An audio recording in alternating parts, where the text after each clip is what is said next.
Well, in the midst of this fourth surge, people are trying to balance day-to-day life and being healthy. And with vaccines proving to be the safest form of protection against COVID-19, some may want to know a person's vaccine status. Jade Cunningham takes a closer look on how you can approach that very delicate question.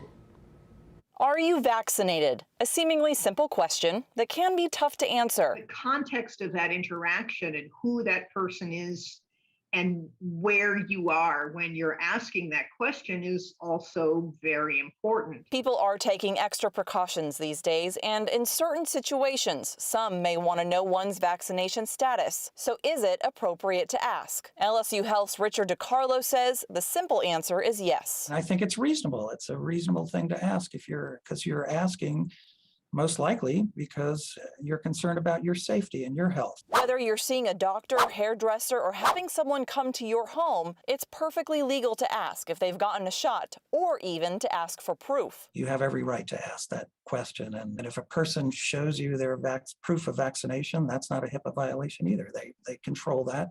They should be open about that. The question, though, can get awkward. If you really felt you wanted to ask the question, you could lead with, I'm vaccinated, how about you? It's why Dr. Susan Hassig with Tulane University says it is all how you approach it. I would ask on the phone while you're setting up the appointment whether the workers are vaccinated.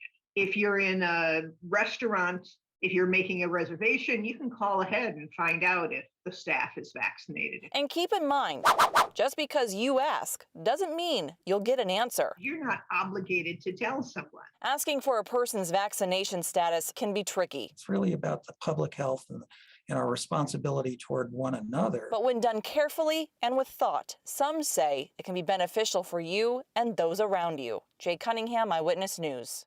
The question may get, of course, some blowback, as Jay just mentioned, in certain situations. So if you decide to ask someone in person whether or not they are vaccinated, Hassig says be prepared with how that person might respond.